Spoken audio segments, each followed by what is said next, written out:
اور پھر اس کے بعد اللہ رب العزت نے سورۃ البقرہ کی آیت 210 میں ارشاد فرمایا هل ينظرون الا ان ياتيهم الله في ظلل من الغمام والملائکۃ وقضی الامر والى اللہ ترجع الامور۔ لوگ تو اسی چیز کا انتظار کر رہے ہیں کہ بادلوں کے سایوں میں ان کے پاس اللہ کا عذاب اور فرشتے آ جائے اور فیصلہ کر دیا جائے اور اللہ ہی کی طرف سب کام لوٹائے جاتے ہیں۔ اللہ نے فرمایا کہ کچھ لوگ ہیں جو بس اسی کا انتظار کر رہے ہیں کہ بادلوں کے سائے میں اللہ کا عذاب ان پر آ جائے۔ ان کو کہا جاتا ہے کہ اللہ کے عذاب سے ڈرو تو وہ اللہ کے عذاب سے ڈرنا چھوڑ کر کے پھر وہ لگ جاتے ہیں گانے بازوں کے اندر، پھر وہ عیاشی میں لگ جاتے ہیں، پھر وہ فحاشی میں لگ جاتے ہیں۔ تو اللہ نے فرمایا اب تو وہ لوگ اسی چیز کا انتظار کر رہے ہیں کہ بادل آئے ان کے سر پر اور پھر وہ بادلوں سے اللہ کا عذاب نازل ہو جائے۔ اور آگے کیا کہا؟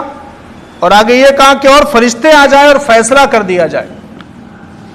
یا تو پھر فرشتے آئیں گے زمین کو الٹ پلٹ کر کے رکھ دیں گے، یا تو پھر ہماری روحوں کو نکال لیں گے۔ اسی چیز کا تو ہم انتظار کر رہے ہیں،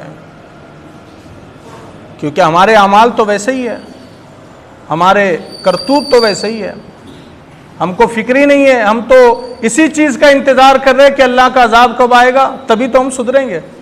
لیکن یاد رکھیے گا تب ہم کو موقع نہیں ملنے والا سدھرنے کا۔ اللہ کا عذاب آنے سے پہلے ہمیں توبہ کرنی ہوگی، تبھی ہم کو سیدھے راستے پر لگنا ہوگا۔ پہلے بعد کا کوئی بھروسہ نہیں، بعد کا کوئی بھروسہ ہی نہیں۔ تو اس لیے ہمیں چاہیے کہ ہم اللہ تبارک و تعالیٰ کے احکامات پر عمل کریں۔ اللہ نے بتایا شیطان تمہارا کھلا دشمن ہے، اس کے پیچھے جائیں گے تو برباد ہو جائیں گے۔ شیطان کو کیسے پہچانے بدرت؟ شیطان کہاں سے ڈھونڈ کر کے لائیں گے ہم کو کیسے پتہ چلے گا شیطان کون ہے؟ تو یاد رکھیے گا جو کام آپ کو اللہ سے غافل کر دے وہ شیطان کا کام ہے۔ جو کام آپ کو اللہ کے ذکر سے غافل کر دے وہ شیطان کا کام ہے۔ آپ بازار میں وقت گزار رہے ہو اللہ کے ذکر سے غافل ہو گئے، یہ شیطان کا راستہ ہے۔